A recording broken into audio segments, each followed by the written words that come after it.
Buen día, jóvenes. Hoy 10 de diciembre del 2020 vamos a continuar con el curso de Estructura Socioeconómica de México.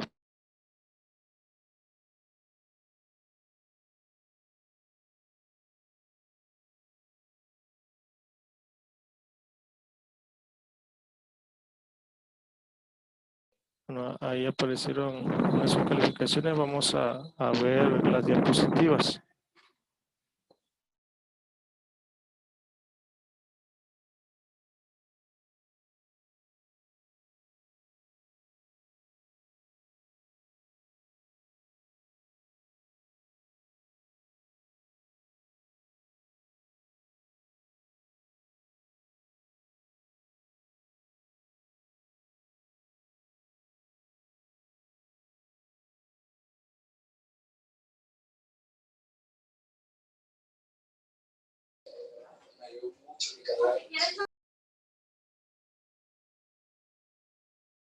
Ahora vamos unos segundos. Vamos a esperar un poquito que entren más sus compañeros y vamos a empezar ya con el tema de hoy. Pues básicamente ya vimos lo que fue el bloque 1. Vimos la definición de estructura, la estructura social, la estructura política, la económica, y cómo es que esta estructura, pues vimos dos teorías que son básicamente la de Marx y la de Levi-Strauss. En ellas estábamos viendo cómo cada pensador tenía su propia definición de lo que es estructura. Entonces vamos a retomar un poco ello para partir de ahí. Como estructura la entendemos lo que es, en el caso de Marx, lo que sustenta a la superestructura. La estructura sería la estructura económica, aquella que pues se basa, ¿no?, en la producción, en las relaciones de producción económica.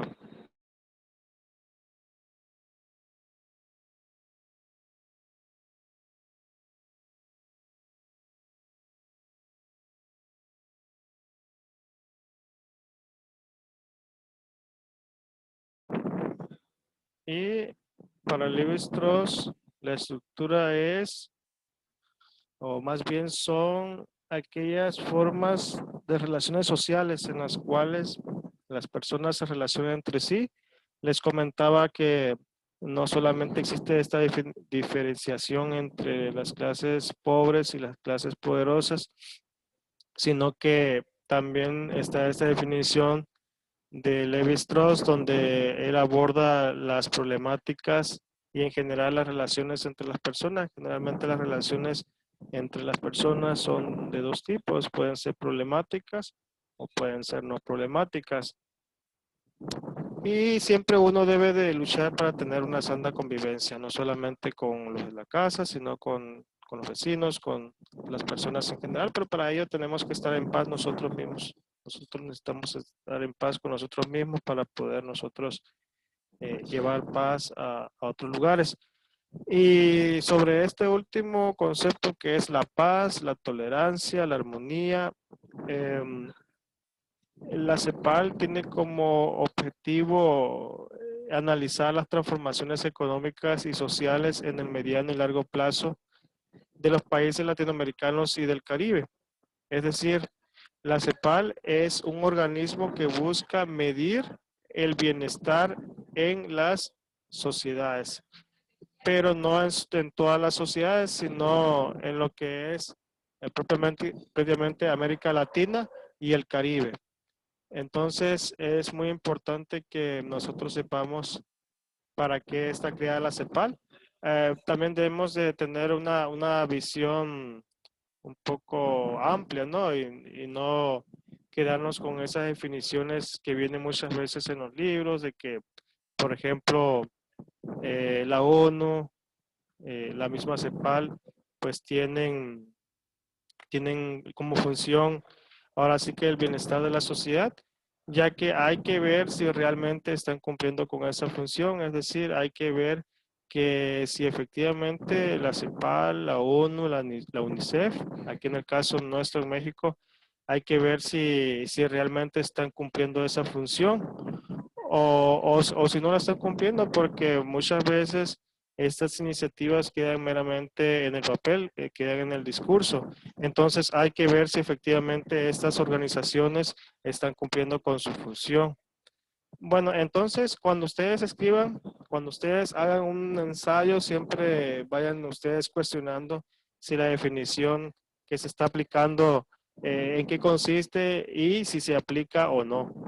Por ejemplo, hay una institución en México que se llama DIF, Desarrollo Integral de la Familia. Pues hay que ver si realmente se desarrolla la familia, si se desarrolla de manera integral. Profe, Así, dígame. profe, si no he entregado los trabajos, ¿hasta cuándo tengo para entregárselos? ¿Los puedo entregar esta semana, todos los que tengo que entregar? Sí, sí, Michelle, de hecho, he estado recibiendo sus actividades y, por ejemplo, ya ven que todos los días hay una actividad y se debe entregar antes de las 2 de la tarde para que yo tenga espacio para calificarles y, por ejemplo, se las reviso a las 3. Pero si usted por alguna cuestión, no sé, tuvo algún problema, alguna dificultad para hacer su actividad, me la puede entregar después, la puede subir a Classroom. Es que no tengo celular y ahorita traigo uno que por mientras estoy usando el de mi mamá, pues y por ahí acabo de ver los trabajos y pues hasta ahorita voy viendo. 30 pesos. Sí, está muy bien, nada más hay que subirlos y nada más me puede mandar un mensaje a mi celular para que yo esté enterado y sepa que por esta situación no mandó su trabajo, no porque no quiera, sino porque tiene alguna dificultad. Bueno, fíjense, vamos a continuar. No sé si alguien más quiera preguntar algo. A ver si alguien me ayuda a leer, por favor. Aquí están una de las características que debe de desarrollar la CEPAL. A ver, alguien que me ayude a leer, por favor.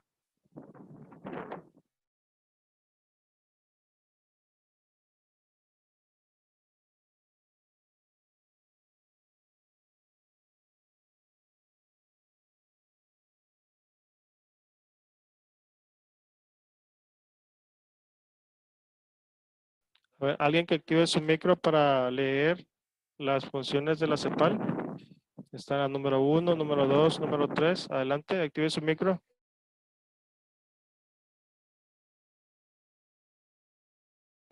Yo, profe, la leo. El 1. Sí, adelante.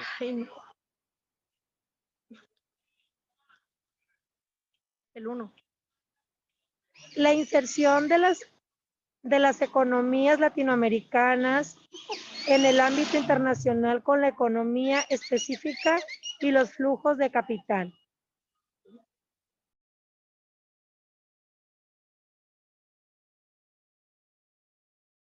Sí, adelante, lea todo, por favor. Profe, el 2 también. Sí, por favor.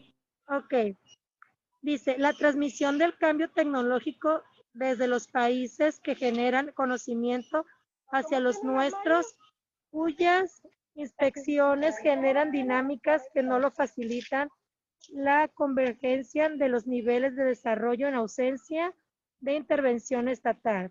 Y el número 3 dice, la equidad y su relación con el proceso global de desarrollo a partir de la forma como las estructuras productivas y de propiedad condicionan la distribución de la riqueza y cómo esta afecta la estructura y dinámica económica. Muy bien, muchas gracias.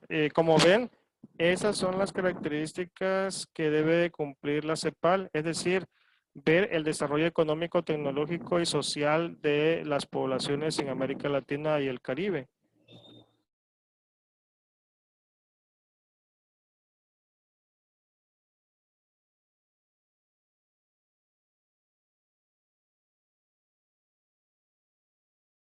Ahora vamos a ver el desarrollo humano. El desarrollo humano es la medición del bienestar de las personas a partir de los indicadores de salud, acceso a la educación y a la paz. ¿Qué quiere decir esto? Que el desarrollo humano es una medición, el índice de desarrollo humano, es decir, el IDH es como su nombre lo dice, un indicador de cuán desarrollado está un país a partir de la medición de su bienestar fincado en la salud y el acceso a la educación, porque hay personas, por ejemplo, que tienen salud, pero no tienen acceso a la educación, o en este contexto que tenemos de pandemia, pues hay personas que se les dificulta llevar su educación. Entonces, estos índices nos marcan en tanto más tenga una población acceso a la salud, acceso a la educación, el índice de desarrollo humano es más elevado. Y eso pues depende de los diferentes estados, de los diferentes gobiernos. En el bloque 1 vimos cómo gobierno y estado no es lo mismo. Mientras el gobierno es el ejercicio del poder sobre una población, de alguna manera a la fuerza, porque las instituciones tienen el monopolio de la fuerza, el monopolio de la violencia. El Estado son las instituciones, es decir, la Secretaría de Educación Pública, la Secretaría de Gobernación, etcétera, son el Estado. Ahora, el bienestar y los componentes del índice de desarrollo humano. Para ello, se da en 3 dimensiones. La número 1 es la vida larga y saludable, medida por la esperanza de vida al nacer.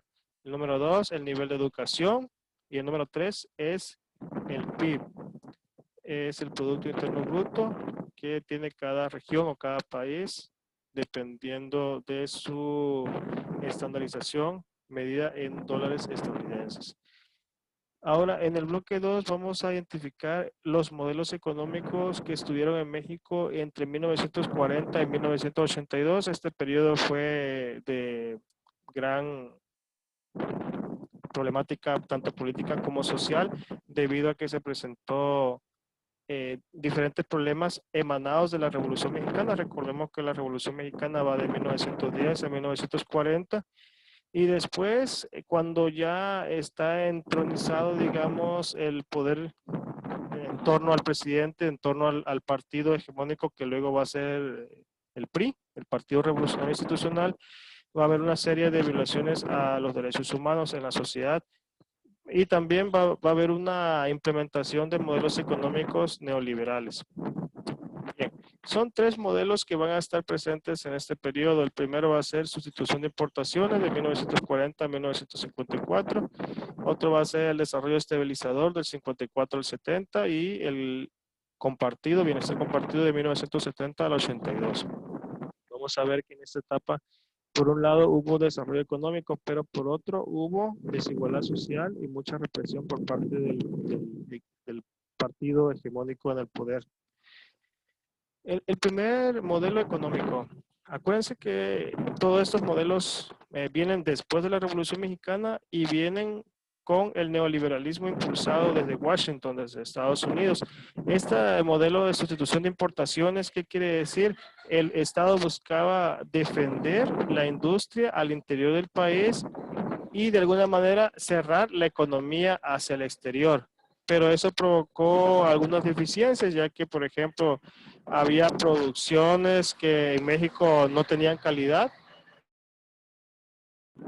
y pues se cerró el comprarle productos al extranjero y eso que hizo que aquí en nuestro país la industria se estancara. Por ejemplo, no había competición en la industria automotriz, ello era de baja calidad, etcétera. Si se dan cuenta, entre mayor hay, entre más hay productos, podemos nosotros escoger. En cambio, si el país en esta etapa del 40 al 54 se dedicó a, digamos, defender la economía local, los productos eran de baja calidad, porque no había competencia, pues. Luego cuando entra la competencia de Estados Unidos, de Medio Oriente, perdón, del Lejano Oriente, empieza a mejorar la calidad.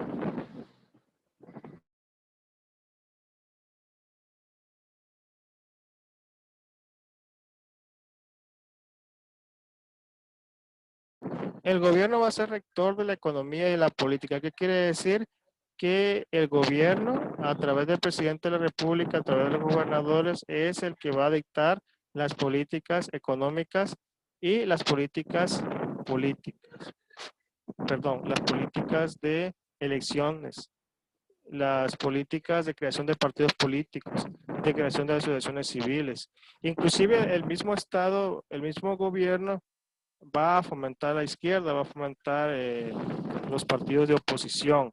Es decir, estaba en esta etapa el PRI, luego va a surgir el PAN, pero inclusive la misma disidencia, la misma oposición va a ser fomentada por el mismo PRI, para hacer, de alguna manera, mostrar que vivíamos, bueno, se vivía un país, digamos, donde había democracia, donde había tolerancia, respeto a otras ideas, pero al menos en México la izquierda también fue financiada por el PRI, por el Partido del Poder. Desde los primeros partidos políticos de izquierda o autodenominados de izquierda, como el Partido Comunista Mexicano, que aunque tenía una afiliación internacional, venía su ideología de Rusia soviética, de la Unión Soviética, de la URSS.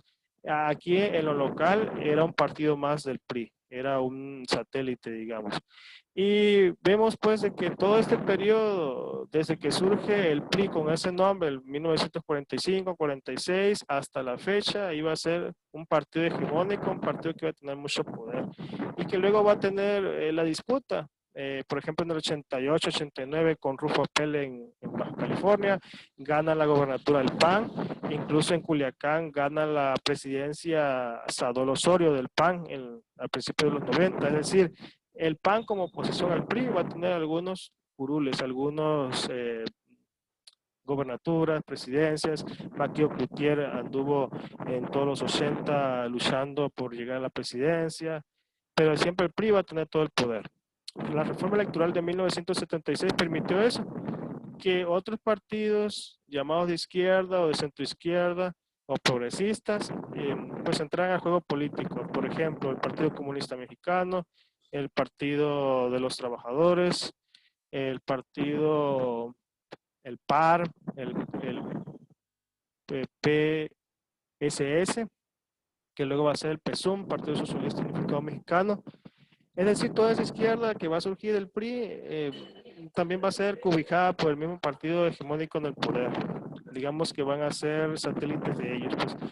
Eso lo permite la reforma electoral de 1976, que decía que habían otras ideologías que podían participar en el espectro electoral, no solamente el PRI, el PAN, sino también los partidos de izquierda o autodenominados de izquierda.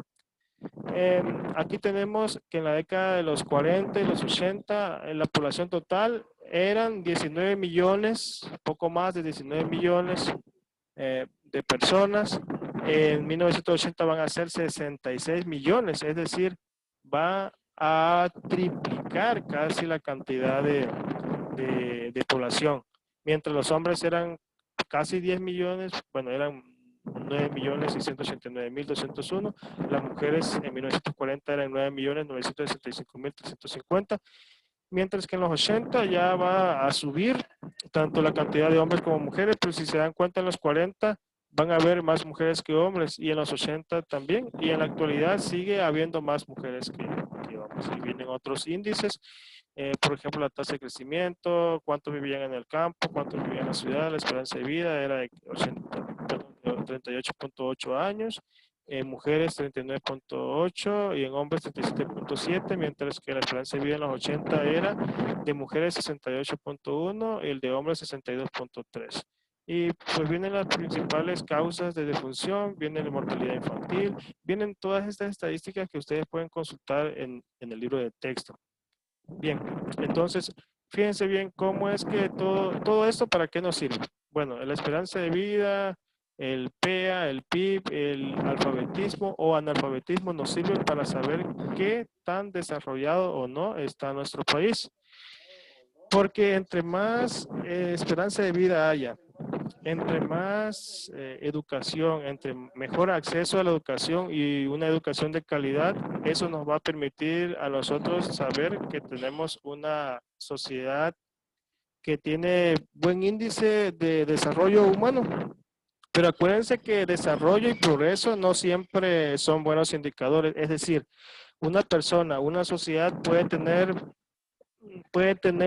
crecimiento, pero crecimiento no es sinónimo de desarrollo, porque el desarrollo es estar bien, sentirse bien, mientras que crecimiento puede ser nada más, creces, pues puedes crecer en violencia, puedes crecer en analfabetismo, es decir, Crecimiento es la cantidad y el bienestar tiene que ver con la calidad. Bueno, vamos a continuar. No sé si tenga alguna pregunta, algún comentario hasta aquí. Profe, Sí, buenos dígame. días, soy Jimena, acaba de llegar, pensé que no lo había hecho todavía, pues, La cual dice, no te la escuché. reunión. Pensé que todavía no había hecho la reunión, por eso no me metía. Ah, sí, no se preocupe, ya vi que ingresó. Pues estamos viendo ya el final del bloque 1, empezamos con el bloque 2. Hay que realizar la actividad para hoy. Si tienen alguna otra situación, me mandan un mensaje de WhatsApp. Aquí yo les estoy explicando los temas. Luego les voy a compartir el video por YouTube. A ver, cierren su micro, por favor, hay un micro prendido. Luego les comparto el video por YouTube y pues también estoy transmitiendo en vivo en una página en Facebook. Luego les paso la liga para que puedan ustedes volver a ver la clase, aquí la temática. Estamos viendo ahorita en el bloque 2 estas problemáticas sociales, la situación económica de México de 1940 a 1982, el periodo de la posrevolución. Es decir, estamos viendo algunas problemáticas después de la revolución, después de 1940. Y de una vez les recuerdo que tienen que subir su actividad sobre la CEPAL y para mañana también su entrevista acerca de cómo era Culiacán, cómo era Sinaloa hace 40 o 60 años. Pueden preguntarles ustedes a alguna persona cómo era Culiacán. Pero eso se los voy a decir después, fuera de la transmisión. Bueno, si escuchan algún ruido de fuera, pues no le pongan mucha atención y de antemano les pido disculpas, vamos a continuar. Fíjense bien, vamos a ver 3 tipos de conceptos que se van a presentar a partir de 1940 y que todavía están presentes hoy día, que son presidencialismo, corporativismo y desigualdad social. Presidencialismo, que es que todo el poder giraba en torno al presidente, ¿sí? El presidente ponía y quitaba a gobernadores en esta época, entre los 40 y los 82. El presidente tenía el partido hegemónico en su poder, el partido oficial, pero también controlaba los partidos de izquierda. El presidente reprimía, pero también posibilitaba la creación de organismos que buscaban la defensa de los derechos humanos. El presidente ponía y quitaba. Corporativismo, que es cuando las instituciones se alían a la presidencia para obtener beneficio y darle dádivas, darle canonjías a sus trabajadores.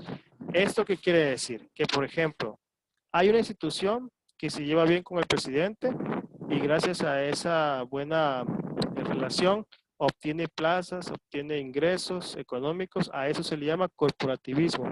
Corporativismo viene de la palabra corporación, estar unido al poder. Y desigualdad social, pues eso es lo que vivimos. Desigualdad social es que no somos iguales. Deberíamos de sernos en dignidad, en el respeto, en la tolerancia, igualdad. Igualdad hombre y mujer en la dignidad, pero en la sociedad somos desiguales, que quiere decir que hay personas que son ricas, hay personas que somos pobres, hay personas que tienen que trabajar o que tenemos que trabajar y otras personas que ya nacieron o que heredaron diferentes puestos, heredaron diferentes fortunas y pues eso les posibilita que si no quieren trabajar, pues no trabajan. A eso se le llama básicamente desigualdad social, que vimos en la anterior clase sobre el marxismo y cómo interpretaba él la estructura, la superestructura, pero también vimos la teoría de Levi-Strauss, que tiene que ver con la actividad de ayer. Bien, a ver, alguien que me ayude a leer, por favor, la diapositiva sobre algo de la presidencia de Luis Echeverría Álvarez. A ver, adelante, los escucho. Alguien que prenda su micro, por favor.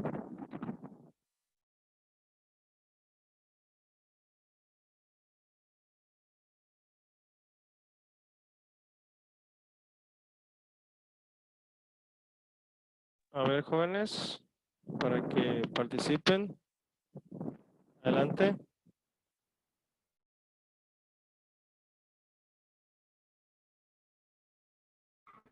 Durante la presidencia de Luis Echeverría, hasta 1972 se prohibieron las manifestaciones públicas de oposición, situación que violaba la Constitución. En contraste, el presidente Echeverría aceptó a varias personas exiliados de España y América del Sur. En 1976, José López Portillo tomó posesión como presidente y las directrices de su gobierno fueron: 1. Reforma económica; 2. Reforma política; y 3. Reforma administrativa. Muchas gracias, joven.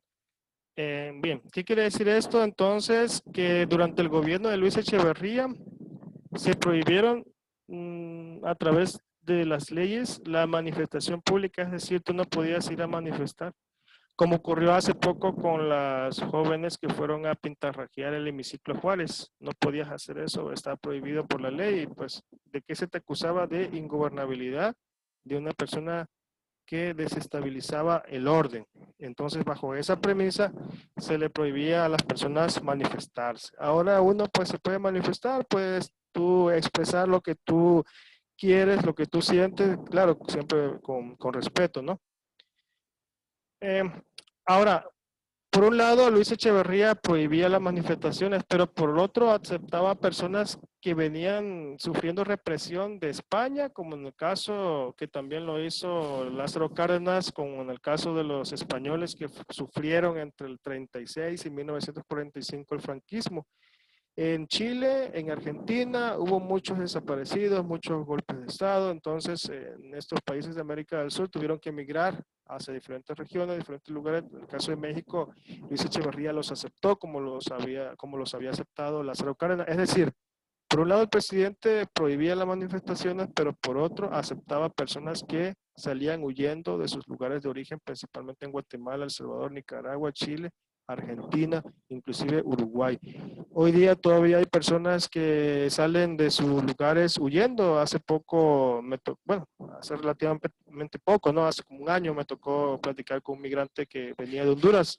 Y en Culiacán me decía que venían huyendo de allá, de su país, porque el gobierno los perseguía.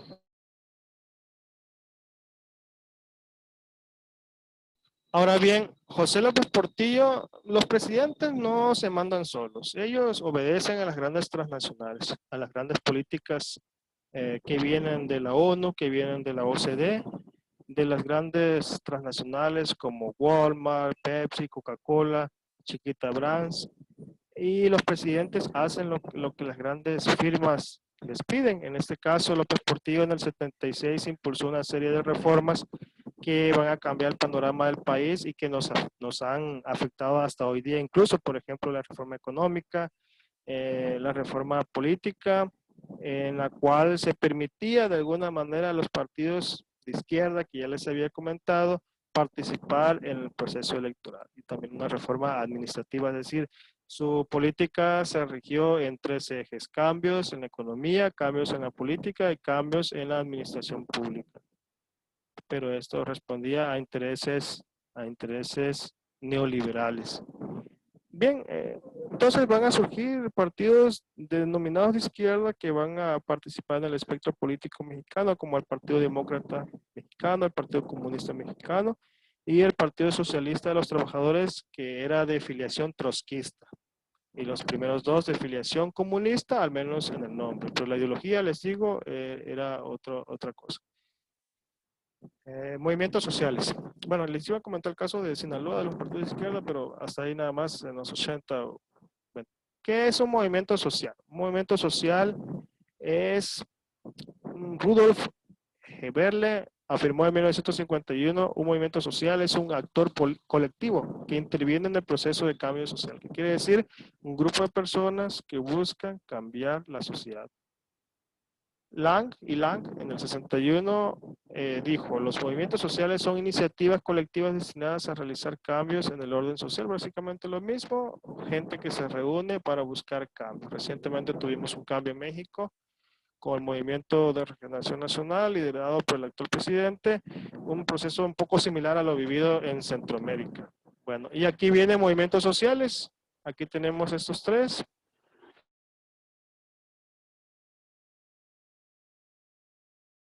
Los primeros, como fue el caso de Rubén Jaramillo, en el 42, una persona que criticaba al gobierno, él y su familia fueron asesinados por el ejército mexicano.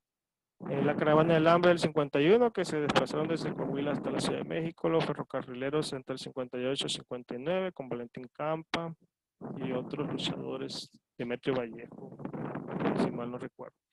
Y hay otros movimientos como el Movimiento de Liberación Nacional del 61, Movimiento de Médicos, hubo también con López Mateos, el asalto al cuartel Madera del 65, Chihuahua, un grupo comunista, entre ellos andaba ahí Salas Obregón, que luego los dirigentes fueron apresados y fueron asesinados. En Sinaloa también hubo movimientos, la UAS tuvo un movimiento entre el 66 y el 72, y entre el 72 y el 78 estuvieron los enfermos, que era un grupo de izquierda al interior de la UAS, porque entre los 70 y los 80 un partido político controlaba a la Universidad Autónoma de Sinaloa y era de tendencia comunista. Tlatelolco del 68 hubo matanza de indígenas, campesinos, estudiantes, Halconazo del 71 también, con Luis Echeverría precisamente, y estos últimos dos del sindicato.